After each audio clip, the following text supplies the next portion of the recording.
Welcome to episode 14. It is the end of the saga. This is the final episode of a Global Cities Tournament 2020 here on GeoBrax. There are 4 cities left. We're going to have the semifinals and the grand final for you in this episode. Joined here today I am by Mr. Master of the Draw. And yes, he is still not a robot.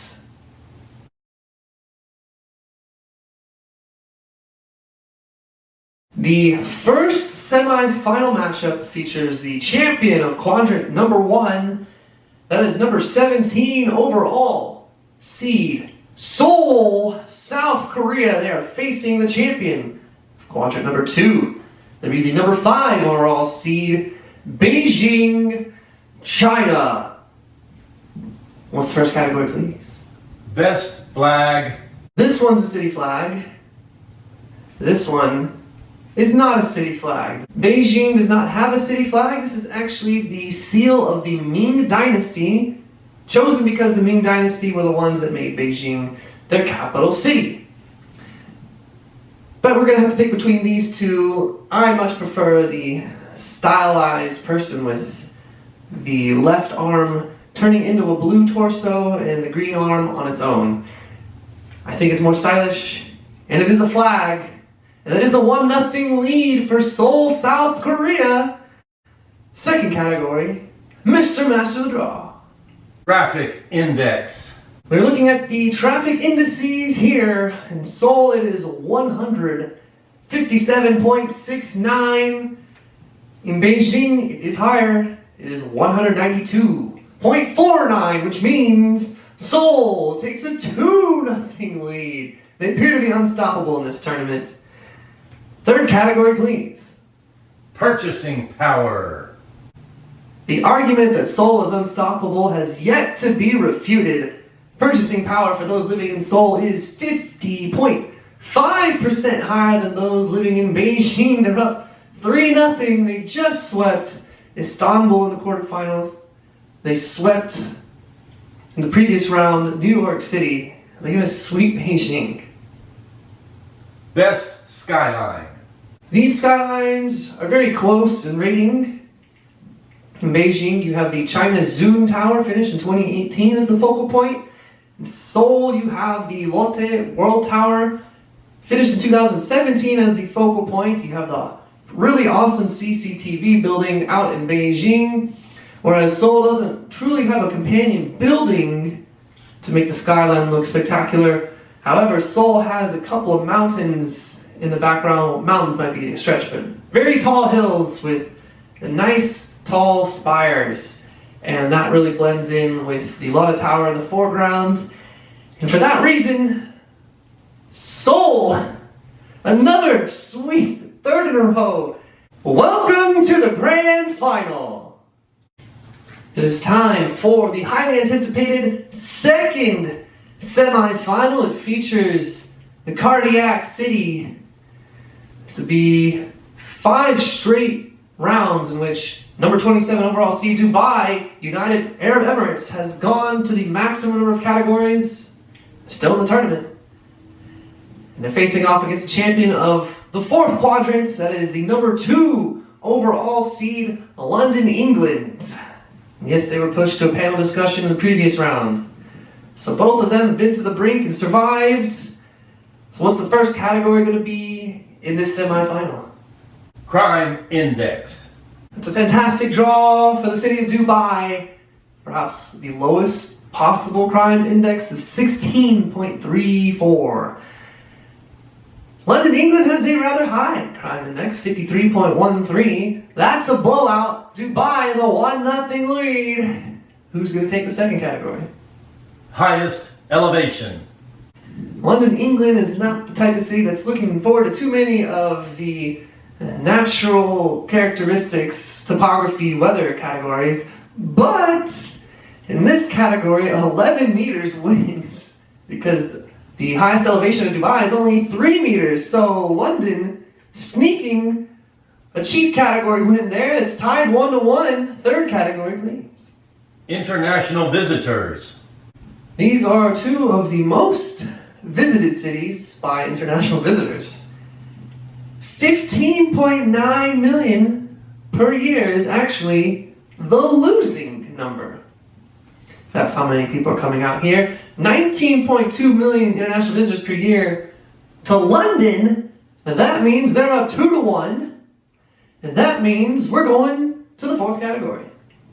Busiest airport. This category should have some link to the previous one, but it's the busiest one airport rather than the busiest airport system of the entire city. The largest singular airport in London is Heathrow, 80.9 million passengers per year, but Dubai International DXB, 89.1 million per year. That's a 2-2 tie. Going to the fifth category. Largest urban park. The largest urban park in Dubai is the Zabil Park. It's 117 acres. Richmond Park, not one of the more famous parks of London, but the largest is 2,360 acres. London is one category away from the grand final. What's it gonna be? Tallest building. The Burj Khalifa coming to the rescue of Dubai. Yet again, still 830 meters. The Shard has won this category before. The Shard is the tallest building in London. It's 310 meters, and the master of the draw has saved Dubai's graces yet again, and yet again has sent Dubai. That is 4 straight panel discussions. We'll see who wins right now. We were not sure if we would be here during the semifinal round, but Botlo, welcome back. Thank you very much. Glad to be here. We know one finalist already, and that finalist has swept 3 straight rounds. Round of 16, the quarterfinals, the semifinals. That is Seoul, South Korea. We are gathered here today in this lovely studio to determine who is going to be facing Seoul in the final. And the 2 contestants are the winner of the third quadrant, that is Dubai, and my goodness, have they ever been here before. This is the 4th straight round with a panel discussion, the complete opposite of what's going on with Seoul. Seoul has only lost 2 categories over the 6 rounds. Dubai has lost at least 2 categories in all 6 rounds. But they're still here. They're tied 3-3 with the number 2 seed, London, England. Team that we just saw almost blow a 3-0 lead to Guangzhou, but the panel discussion saved them. So we are here to debate those 2 cities. We saw the history of Dubai, episode 11. History of London was episode number 13. So give us your pick, Mr. Botlow. Man, it's coming down to the wire. I am excited and anticipating this finale. But for this matchup, surprise, surprise, I'm sticking with my pick, Dubai. It's not a surprise at all. Well, you know, I got to pick Dubai. I got a lot of love for London. I know my esteemed colleague here, GeoBrax, will talk about their history, and all very great points. All very great points. But man, I just think the future that Dubai has as such a worldly city. Again, you know, London, let me put it this way. London is very Western world focused. They provide a lot of aid and help to their former Commonwealth entities, but Dubai, I think, connects with everyone, whether it's Far East Asia, their fellow Middle East compatriots, Africa, Europe, United States, Latin America, I mean, you name it. I mean, I think Dubai is going to be the center of this planet Earth and the world at some point going down the road in the future. I think London had its time. It definitely was. We do a lot of things London-centric and England-centric. For instance, time, you know, center of maps and everything. I mean, there's a lot of literature and history out there. But again, Dubai's got it for me. I'm sticking with my pick. What you got, GeoBrax? If you look back in the episodes, I have picked Dubai once out of the 3 panel discussions. Mm-hmm. We're going to make that once out of 4 panel discussions. Yeah. Some will say it rains too often. Well, guess what? They have umbrellas. Some will say it's too cold. Well, guess what? They have jackets. That's what I'm talking about. Beautiful Dubai weather. Always sunny. It is always sunny. Less than 100 millimeters of rain per year. Now, actually, the weird thing about London is it has a lot of days of rain, but it doesn't have that high of an annual rainfall. Which means it's not going to flood. It might snow. Your socks are going to get wet in your boots. But you're also going to look fancy because you have more fashion-forward outlook in the city. And then, of course, I like looking at old buildings and I like looking at modern buildings. Mm-hmm. Well, London has both. I can go to the Tower of London, look at the Tower Bridge, and then, hey, look, it's the London Eye. Hey, look, it's the Shard. Cool. You go to Dubai, and it's like... skyscraper after skyscraper that just dominate the world. No, I'm just kidding. Hey, it's world domination, yeah. But give me some variety there. I prefer the London architecture. And also, if I'm just going to be out on the town and I'm going to go find some live music, we're talking London, England, center of the English rock music, the other styles of music for which England is known for, but I would prefer the rock myself. Tons of great bands. Either they start out there or they make their big break in London because it's the center of the English rock industry. And then, of course, I would much rather be going to Wembley than the Seven Stadium. You could go to Stamford Bridge. You could go to the Emirates Stadium, which is, I guess, kind of ironic to brag about during this particular matchup now, isn't it? That's what I was just about to say. Anyhow, that small issue aside, the sports are going to be better, the museums are going to be better, and just wear a jacket, just put an umbrella in your bag, carry it around, you'll get through it. But that means the spot in the final has yet to be decided, Botlo. It is. We have one very important phone call left to make. That is to Mayan Ife. Let's do it. Indeed.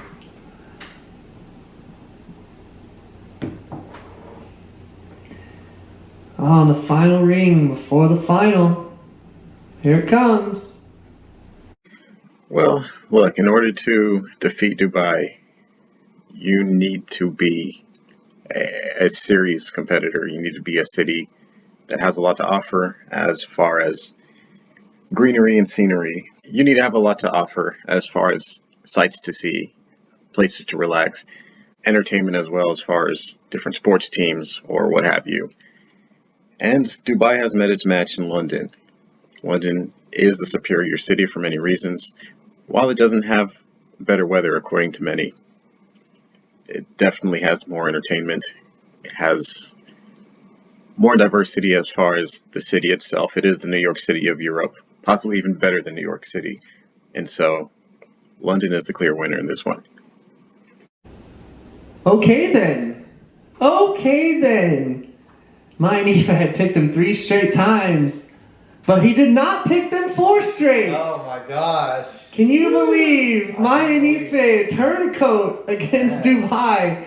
Wow, I thought you were both going to be on that train, but I thought so. He has picked London, England. Welcome to the finals. You're facing off against Seoul. Early thoughts about what just happened or what's going to happen in the final from you, Mr. Botlow? Yeah, definitely. I mean, I think I still stand by my pick, but London is a great choice. Really not hard pressed either way. I mean, I was passionate about Dubai, but I think London is a great choice. I think I know, in the finals matchup, who I would like to win now, knowing who the 2 finalists are, but I will leave that still in suspense. Good on to London. Bad luck to Dubai, but hey, still gotta go to Dubai myself. Check it out. I think it's a great city. London, seen you before, done you before. Like Geobrack said, gotta wear a jacket, gotta bring an umbrella, but cheerio and jolly good London. The real question is, will it be raining trophies in the next round? That's true. We're about to find out because London, you're going to the final. We find ourselves here ready for the final. Man. Mr. Botlow, how do you feel? I mean, the excitement, the anticipation. I mean, I'm excited. I'm ready to go. Let's do it. It's palpable. I can feel it throughout the studio. We have the flags representing the countries of the two finalists. We have Seoul, South Korea, and then London, England. So before we get into the final, that'd be nice if we reviewed the whole tournament. We actually have the brackets for the 4 quadrants spread out here. Mm-hmm. Talk about anything that stands out to you. Yeah, let's do it. I'm excited. It's great to go over the whole tournament. Kind of recap what you've taken the viewers through GeoBrax over the last 13 episodes. So it's been quite a journey. I will start off with what stood out to me. I like the addition of the wild cards. That was pretty nice. They actually performed pretty well. We're looking here at the wild cards. They went 1-0, 2-0, 3-0 in quadrant 1 in the first round. They were 4-0 at one point, 5-0. Alexandria over Dar es Salaam was the first time in quadrant 2 that the wild card did not win in the first round.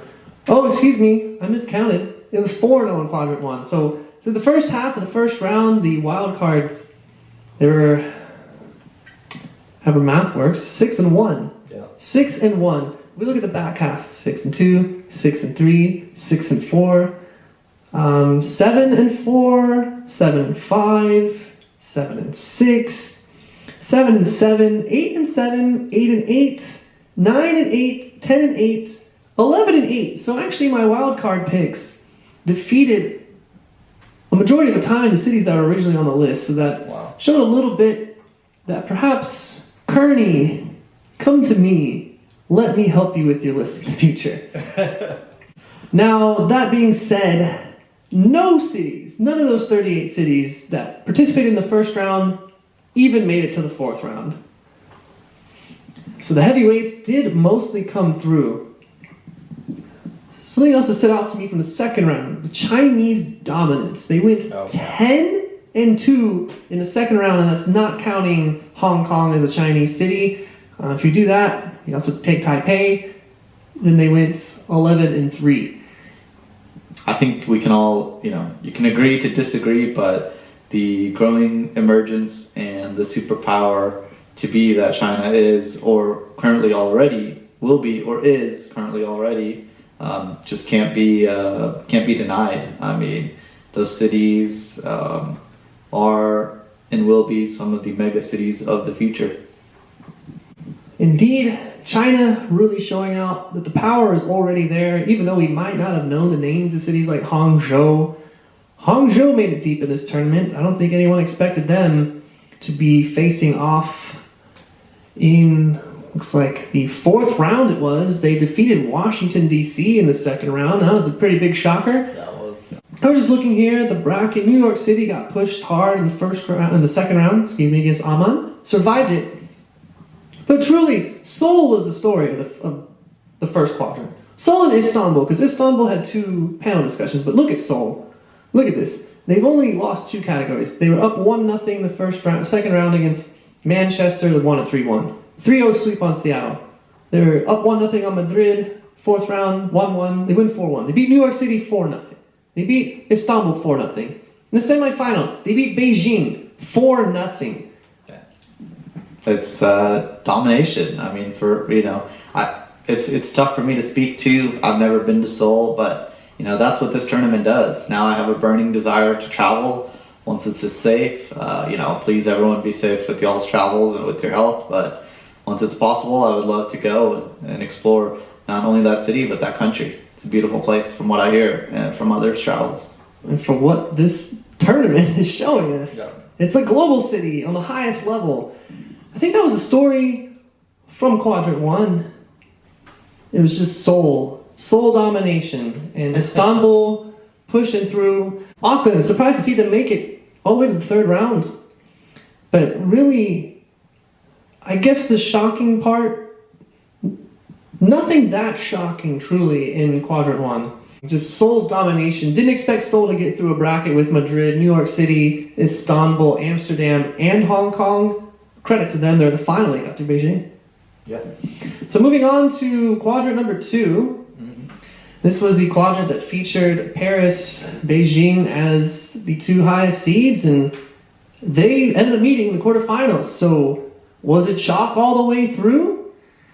This is where the shocker happened for me in the second round. This is the quadrant where Buenos Aires went down in the second round to Addis Ababa. They're up 2-0. I thought it was a pretty soft portion of the draw because on their route to the final 16, it would have just been Brussels or Philadelphia. So I think Buenos Aires threw a pretty good chance. But here's the dominance of China. The city that took advantage was actually Chengdu. Wow.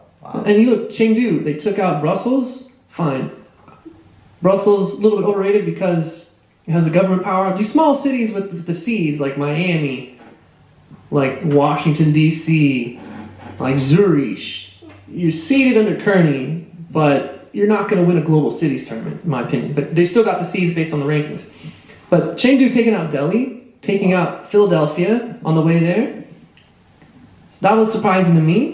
What did you see from Quadrant 2? Definitely interesting, the domination that the Chinese cities had. I'm looking here at the bracket. Melbourne, surprisingly, a lot of people think of, when you think of Australia, Sydney, Brisbane, but Melbourne somehow always seems to be left out. But Melbourne made it pretty far. A theme. Going back to the whole tournament. I don't see. It could be shocking to a lot of our audience, our American audiences here. Love the USA, but outside of New York City, it didn't seem like the U.S. dominated a lot. And we tend to, many people in the world think of the U.S. cities as so dominant, so powerful, but the rest of the world has something to say about that for sure.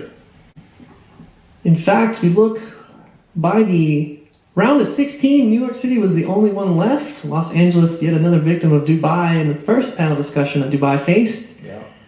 And they were the number 7 overall seed. But, for instance, Chicago in quadrant number 4, they went down to Guangzhou in the third round, back before we realized how powerful Guangzhou really was. Yeah. But you look at seeds like number 13, San Francisco. You're too small of a city. Boston was, the 21 seed, somewhere in that region. They went out early, and that opened the door for Melbourne, because I think Melbourne was always, for me, the favorite out of this portion of Quadrant 2.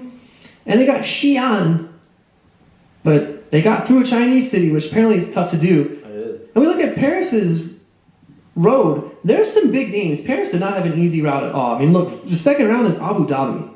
Which many would equate very similarly to Dubai, honestly, so. And Paris took it 3-1. Tel Aviv, next round, I think people sleep on Tel Aviv a little bit too much, 3-1. But then the big matchup we thought from the fourth round was Rome-Paris. No, they won 4-0. And it was Melbourne that took them to the panel discussion. But in the quarterfinal, that did not shock anybody, although Beijing did have to go to panel discussion against Dublin. Credit to Dublin. Beijing actually beat Paris 4-2. How do you feel about Quadrant 2 overall? It was a very competitive quadrant, as you said earlier. I think a little more shocking on this quadrant. A little more bang for the buck when it comes to cities. Hey, the first quadrant was great. Go USA with New York making it as far as it did, but Quadrant 2 had some pretty heavy hitters, that's for sure. So moving on to Quadrant the third, looking back at what was. Pretty interesting section. The only one, if I'm thinking correctly, where the round of 16 was all seeded teams. In fact, yes. Number 4, Tokyo, 15, Berlin, 12, Shanghai, 27, Dubai. I mean, the story had to be Dubai. I mean, just look at the drama. City of my heart. No, I'm just kidding. No, I mean, Dubai was, I was kind of writing it as my favorite. I definitely thought they had a chance to win it all in this tournament. They went pretty far, but Got close, but no cigar, as we say. Looking out here, it was not a great tournament for Africa as a whole. I don't think any African teams made even to the fourth round. Looks like Cairo here, they made the third round in quadrant 3. Nairobi made the third round. That was pretty much all she wrote for the entire continent. What do you think about Africa's performance? Yeah, definitely. Hard luck to Africa. Off the top of my head, cities from South Africa, Lagos, Cairo. Guess it just didn't work out for them. I think they've still got a ways to grow. I think they're developing cities, large cities. I think they've got a ways to go with modernization and attracting foreign nationals. But I think they'll get there. I firmly believe in Africa. I believe the investment from China and Russia and other places around the world. I think the U.S. needs to invest more, and I think it's to all of humanity's advantages that Africa advances, and so does its cities. So, yeah, definitely. Something I found interesting here was actually the 12 versus 20 matchup we had in the fourth round. Shanghai was down 0-2 to Moscow. They won 4 straight, avoided a panel discussion. That was perhaps the most epic comeback of the entire tournament from my point of view. And there's nothing that could compete with what happened in Los Angeles and Dubai. Both of those cities, second and third round, they won in 5 categories. That one went to a panel discussion. That was heated. Dubai, 4 straight panel discussions we've seen. And finally they fall to London in the semifinal. But they're the story of the third quadrant. Definitely got to give credit to Tokyo. They were one pick away from the semifinals. Very true. Very true. So those are our thoughts there in the third quadrant. Fourth quadrant had the biggest surprise, the quarterfinalists, Guangzhou. They actually took out 2 top 10 cities. They took out Chicago, number 8. They took out Singapore, number 9. Wow. And they went to a panel discussion against number 2, London. I think that's big. Just someone that thinks about cities and having been to Singapore. I'd say, for me personally, Singapore is as close you get to Dubai in the Far East, if you'd consider it part of the Far East. So for Guangzhou to knock them out, that says a lot for them. Look at the quadrants. The part of the draw where London was, similar to Paris, not an easy draw for a top 4 seed. Manila, second round. Mumbai, third round. Lima, Peru, fourth round. Sydney in the round of 16, the fifth round, the quarterfinal. Guangzhou, maybe the city that you would have thought of giving the least trouble. But as it turns out, Guangzhou, also powerhouse. Now they've gone through Dubai.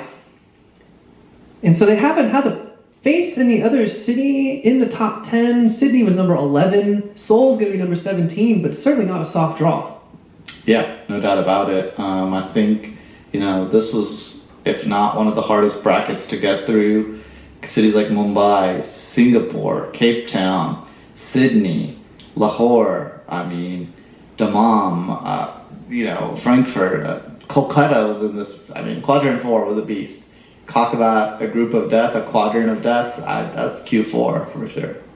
Quadrant 4 was the only quadrant where we saw any real success out of South America. They almost suffered the same fate as Africa. Only 2 cities in South America made it to the fourth round. Both of them in this quadrant. It was Sao Paulo and Lima. Lima actually swept seeded city Houston before facing the eventual finalists. Speak to South America's prospects, if you would. Yeah, I think they've got a leg up on Africa, that's for sure. Some of those cities, I personally have not visited the continent, so it's tough for me to speak too much on.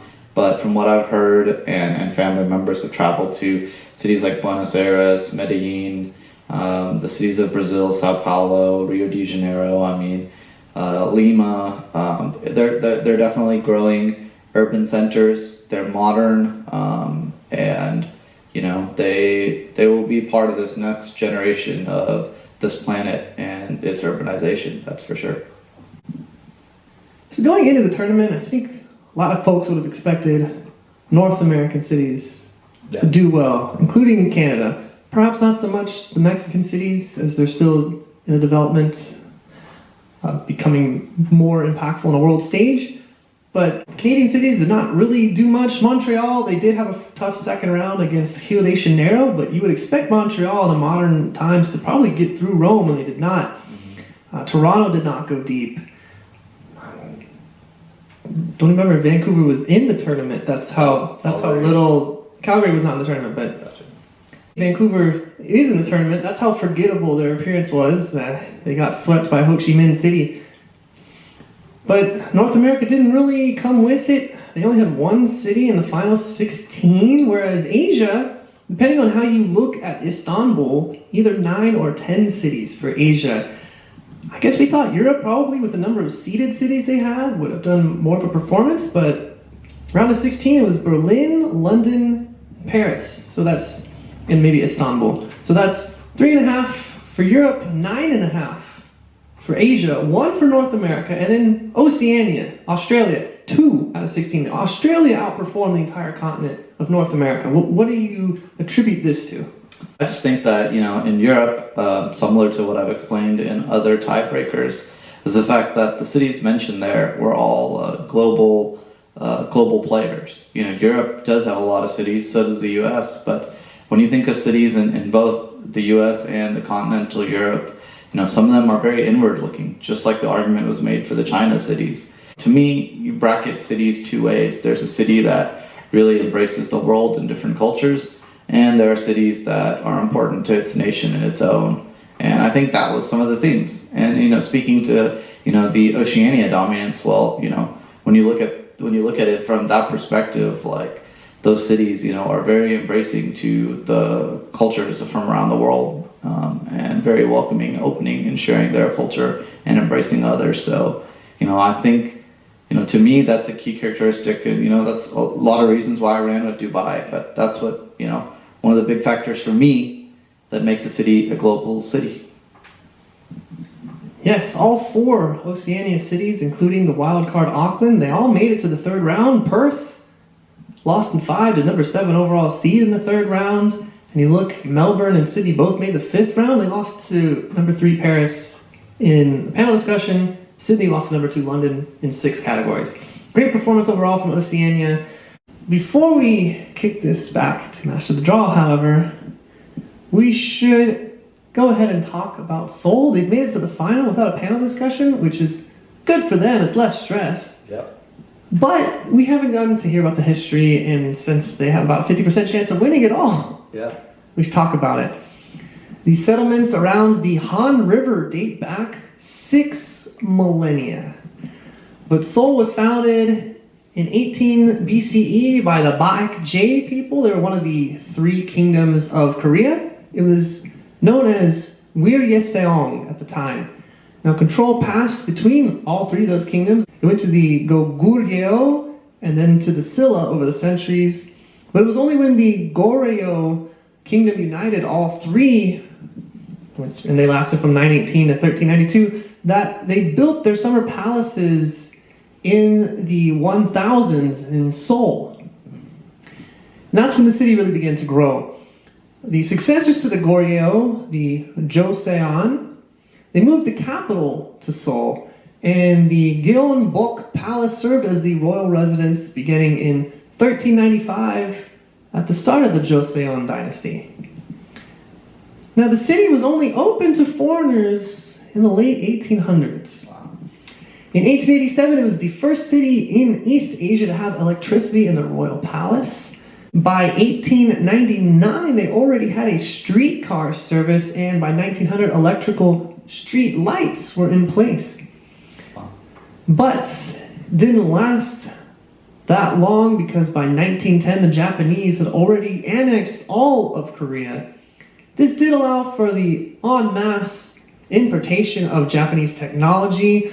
They tore down the old city walls, the roads were paved, so good things were involved with the Japanese occupation, but you would imagine the Koreans wanted to be liberated, and that was what happened at the end of World War II. But the Korean War of 1950 to 1953 left many, many scars in the capital. In fact, it was so bad they had to temporarily relocate the capital to Busan. But the rapid urbanization that followed during the Reconstruction period led to many Koreans moving into large cities, especially into Seoul, where now almost exactly 50% of the South Korean population lives in the Seoul metropolitan area. In 2015, it was rated as the second most livable city in the world by Arcadis, most livable in Asia. It is home to 15 of the global 500 companies, including Samsung, LG, and Hyundai. It also houses Jinro. It's the company that manufactures the highest selling alcoholic beverage in the entire world, which is soju. Seoul hosted the 1988 Summer Olympics and the 1986 Asian Games. Really nice showcases to help them continue with the development. In the modern times, it is the birthplace of K-pop.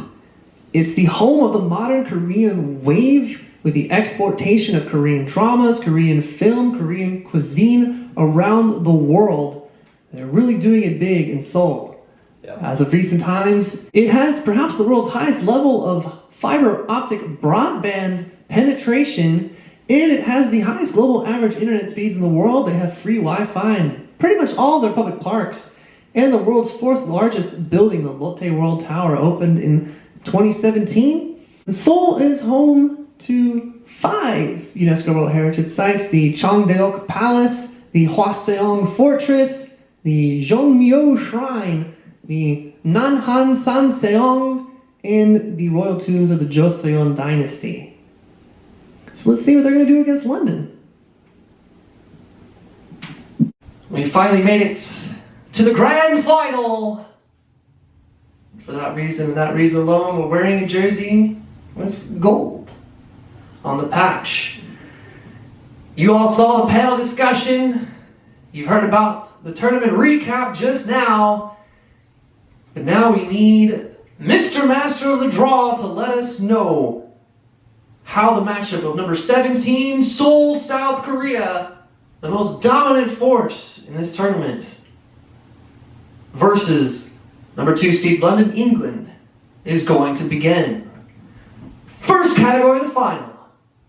Gross domestic product. The gross domestic product of Seoul, South Korea is 915 billion, almost unbeatable. Top 5 in the world. You know who else is top 5 in the world? London, England. 937.3 billion. London up 1-0. It's been 7 rounds that Seoul has played in this tournament. This is the first deficit they have faced. Can they tie it up here in the second category? Annual rainfall. Ah, yes. Wet and dreary England. Certainly the rainfall category will come to the rescue. They only get 754 millimeters per year. They just have a lot of days with rain, not really that much rain. Anyhow, in Seoul they have 1,233 millimeters per year. They're tied at 1. Third category of the final. Cost of living. This is not quite as close as you would have thought.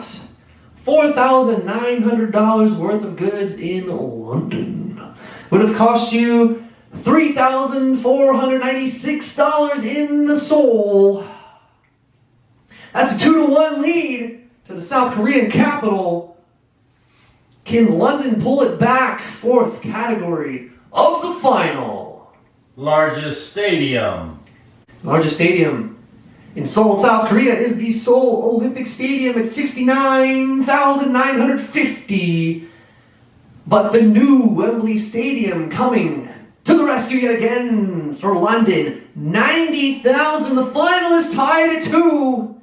Is the most categories that Seoul have lost in the entire tournament. Fifth category of the grand final, Mr. Master of the Draw. Population. This one is very close. It's within 1 million. Both of them have 9 million. In Seoul, it's 0.7. In London, it's 0.0. So by 700,000, give or take, Seoul is in the lead, 3-2. 1 category to go. What's it gonna be? Average high temperature. Everyone in London, looking at the map, looking at the latitude, you are farther north than is Seoul. Maybe the elevation, maybe the Gulf Stream saves you. 16.42 Celsius average high monthly temperature of Seoul, South Korea. The average high monthly temperature of London, England is 14.17. That is farther away from 23. That's a 4-2 victory to Seoul, South Korea, your champions of the GeoBrax Global Cities Tournament 2020. Wow, that was crazy. That is a shock. I was expecting London, but Seoul's got it. Woo! Yes, shout out to Seoul. Shout out to the K-Wave, the culture sweeping the entire world. Seoul, South Korea, you are the champion city of the Global Cities Tournament 2021 here on GeoBrax. Had nothing to do with Squid Games or K-pop, right? BTS. No, well, we can cue the Blackpink, but I don't think I have the rights to that music. Oh, man, that's true. But that's part of the K-Wave. We don't want YouTube shutting this channel down. No, we want to stay monetized. So thoughts on Seoul being the champion? Shocking, honestly, really. I mean, in a good way, though. I think it, obviously you look at my cultural background, maybe not Far East Asian, but I'm Asian. A lot of people saying, even in cricket, it's the Asian century. Woohoo! It is. Hey, they have it, baby. Seoul, South Korea. London finally was the first city to win 2 categories off of them. In fact, in the final, Seoul was down 1-0. Only time the whole tournament they were down, took a 2-1 lead. It's tied at 2. They win it 4-2. Seoul, absolutely dominant throughout. They only lost 4 categories over 7 rounds. Hardly challenged at all. Wow. Complete dominance. So, congratulations to you. You were ranked 17th. You weren't even, according to your seeds, supposed to make it into the 5th round, but here we are in round number 8, and you're the champion, 7-0. Congratulations, Seoul, South Korea. Yeah, we're popping that flag.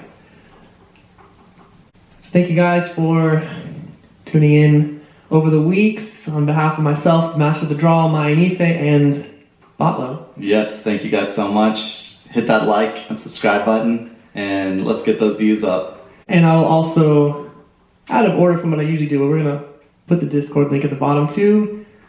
We're going to be thinking about future tournament ideas. If you guys have any suggestions for future tournaments, that'd be lovely.